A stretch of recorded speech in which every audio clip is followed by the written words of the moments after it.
So, siguro, akala nila, dahil pumunta ako Australia, akala nila related yun sa interim release. Hindi.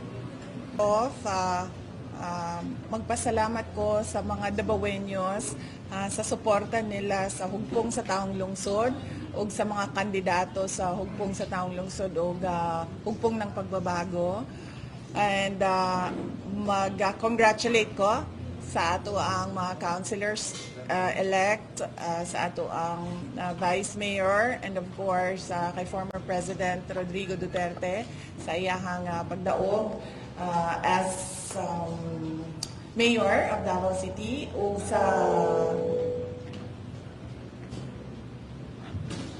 sa ato ang mga congressman, no? Si Congressman Ungab sa 3rd District, si Congressman Omar Duterte sa 2nd District, and of course si Congressman Paulo Duterte sa 1st District.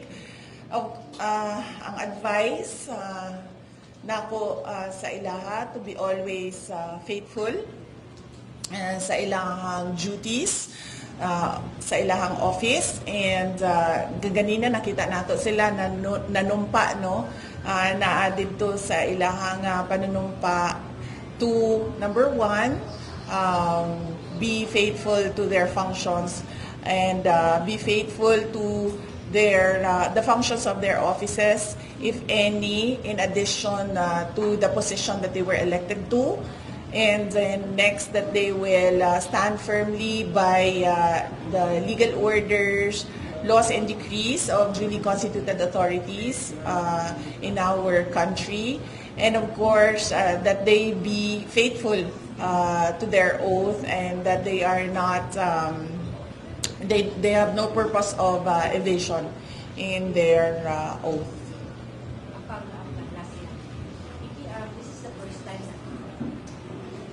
First time na wala si former president. May nani mga occasions. Opo. May I ask for previous notice sa notice na wala may discussion about his absence. Maybe siguro it was already expected because of his situation right now. He's currently detained in the detention unit of the ICC. So there was no any other feeling except accepting the matter of fact that he will not be present in the oath-taking this afternoon. Ma'am Ruth, ma'am. VP, of course, inaabangan namin si former President Duterte na maka-take oath. What happened after June 30, ma'am, sa Davao City, where we Vice Mayor President Duterte to take over as acting mayor? What happened? What's the status, ma'am?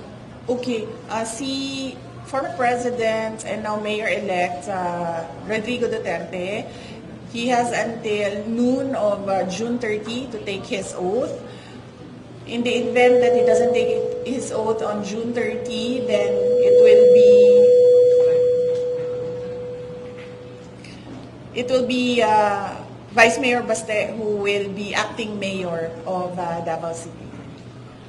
Pero ang tanong kasi ng Davaoan yung mayor, kung makapag-take oath ba anong chances doon, Vice? Oo. Ma'am, mag-in-English lang po, ma'am, ha? Okay. Para makuhaan siya sa international pod. Sorry, ma'am. At sa pangutan na, ma'am. English mo? Ma'am, sorry.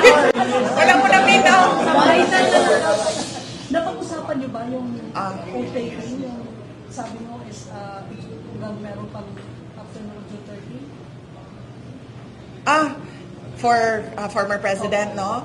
No, I have not discussed recently with former President Duterte about taking his oath, and I think this is a matter that has been discussed between former President Duterte and his lawyers. Thank you, Ma'am Ruth. Ma'am Kat, go ahead, ma'am. Mas,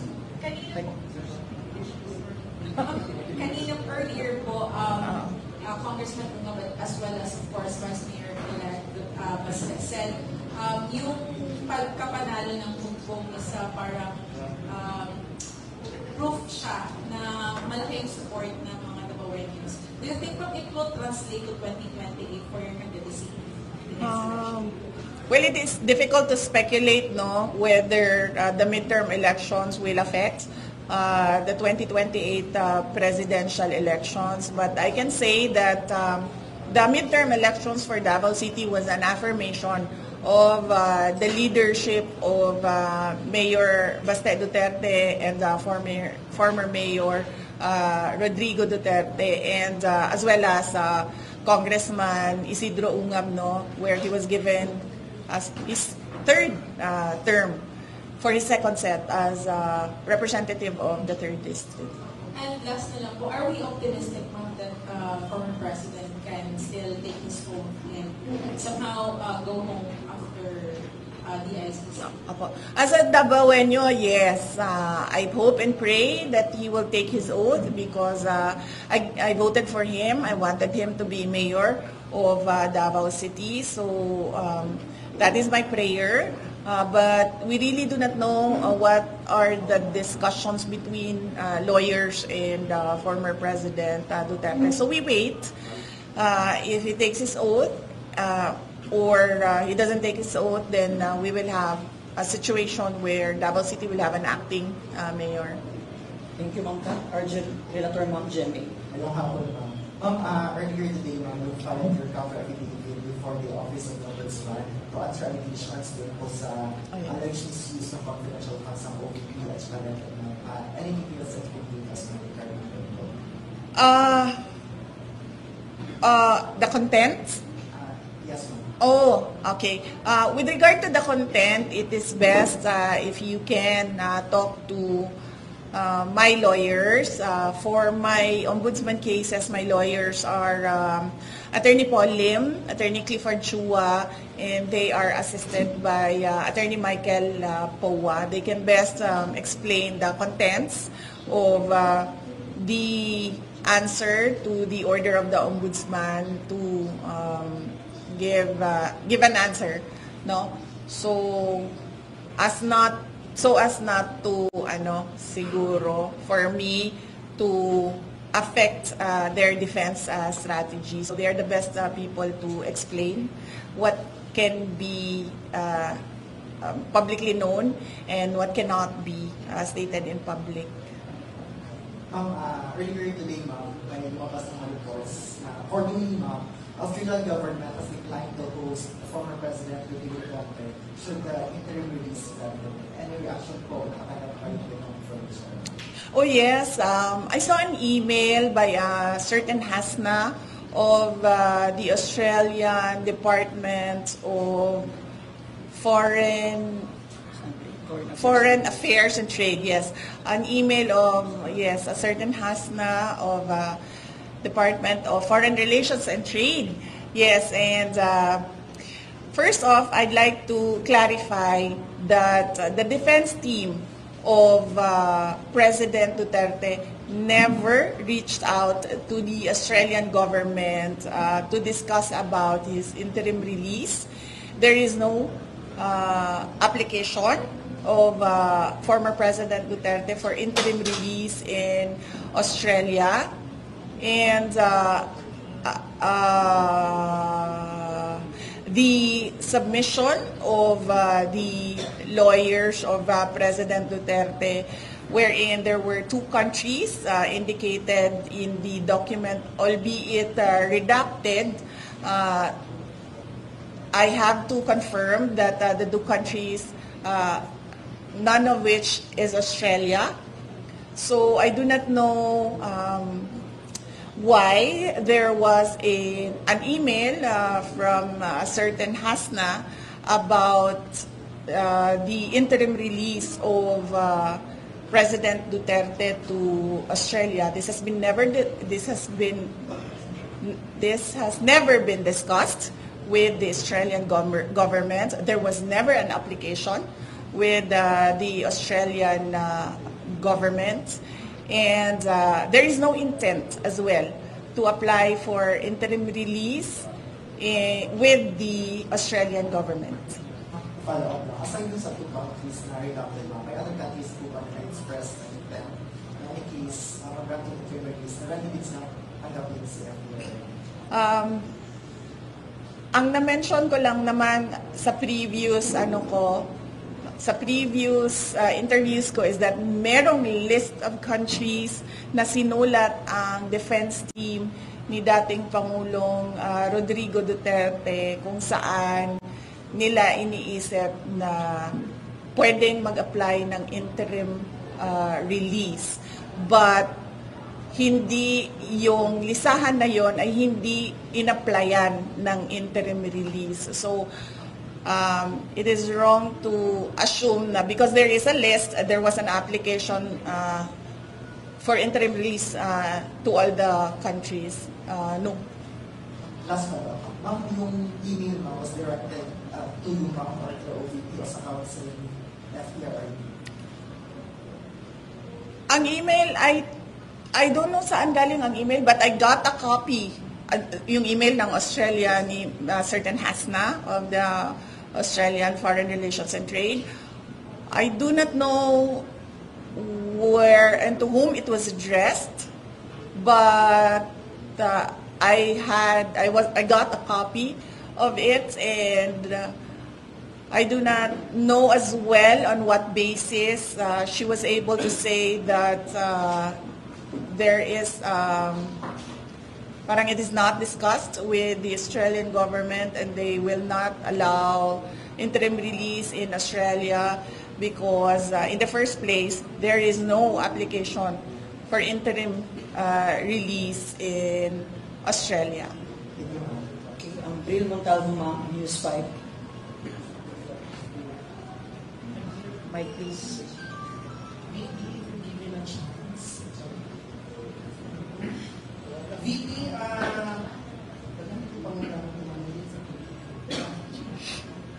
VP, yung statement mo na ayaw ng titigin mo, bobo na ang nasa administration.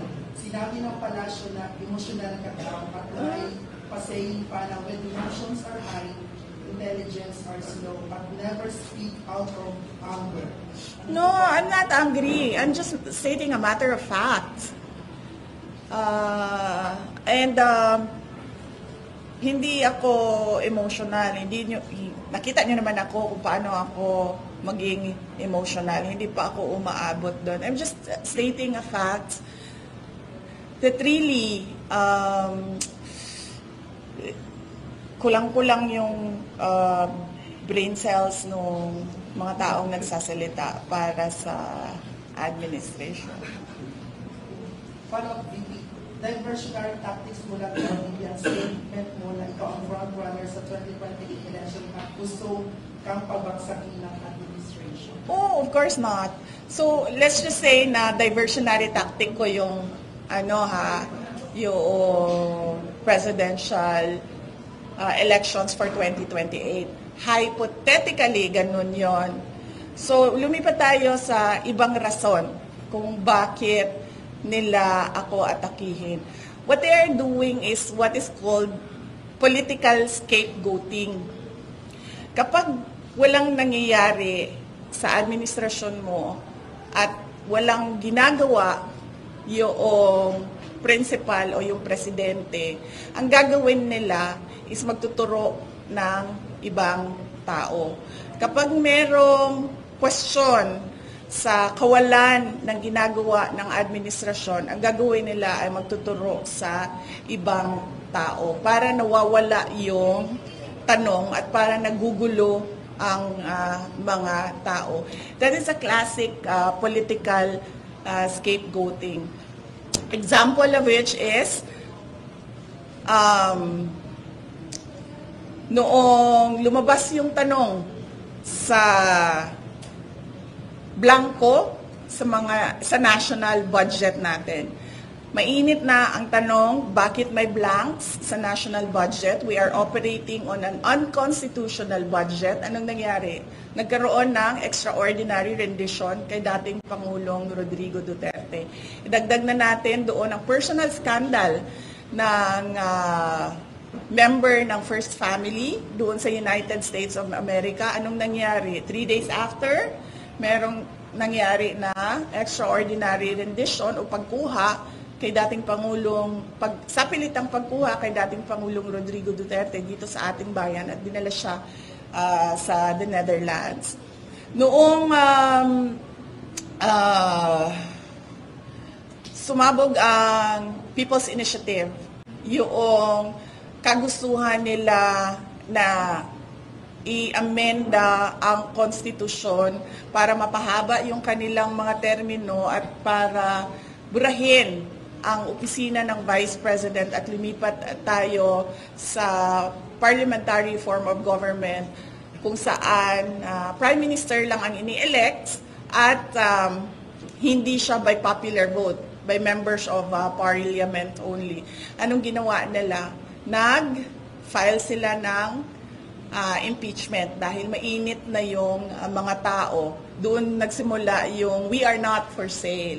So that is political scapegoating. Yung wala kang ginagawa, so magtuturo ka na lang ng ibang tao para makalimutan yung kawalan ng proyekto, kawalan ng programa, kawalan ng kaayusan sa ating bansa. So, assuming hindi totoo yung sa presidential election sa 2028, klaro naman sa timeline kung paano nila ginagawa yung pag-atake ng kanilang political opponents para makalimutan ang kanilang mga kabalbalan. Last question na BP. Sinabi ng Malacanang na kung totoo daw ng official business ang mga biyahe mo sa ibang bansa, obligasyon mo daw na magpaliwanag sa bayan kung ano yung naging accomplishment mo dito at kung sino yung nakasama mo sa biyahe at sino-sino rin ang gumasa sa biyahe. Opo, yan yung example ko sa inyo na bobo talaga. 'Di ba? Hindi nga official business yung kasi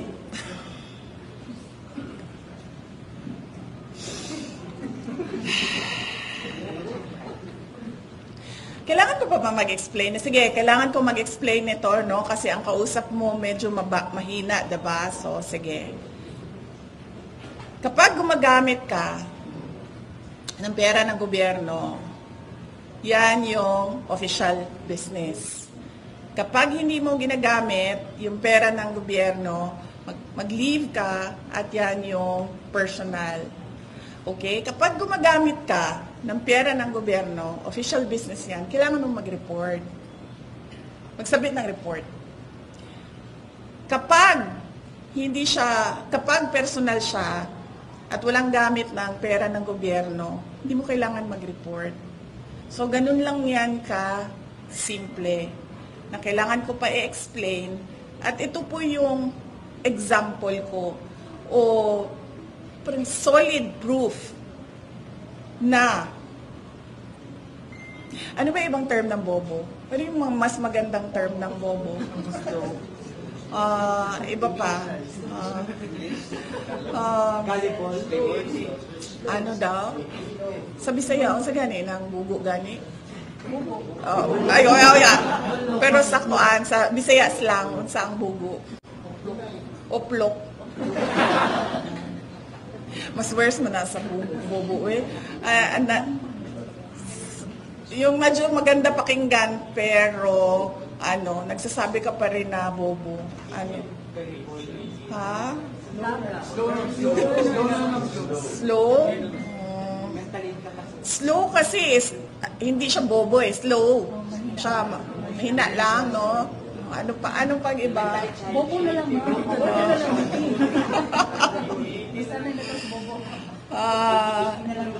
Diba? Yan yung example ko. Kita nyo, kailangan ko pa mag-explain. Nakakahiya na yung ginagawa nila. Sa totoo lang, as a Filipino, I am truly embarrassed with what is happening in our country, especially coming from the administration. Of course, I would not be surprised if this is propaganda coming from the challenge. from the administration. But will you ask Australia about it? Kung totoo. About the interim release, hindi na. Kasi alam ko naman na hindi totoo yung... kasi alam ko naman na hindi nag-apply ng interim release sa Australia. So, hindi ko na kailangan tanungin ang Australia. Are they even relevant to the ICC? Those relevant? No. No, I think, sa tingin ko lang kasi intellectually challenged naman kasi talaga ito sila.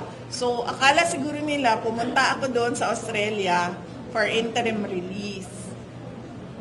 Yun ang, ganyan mag-isip ang mga intellectually challenged. Hindi masyado malalim yung pag-iisip nila. Oo. Hindi nila pinapalaliman yung pag-iisip.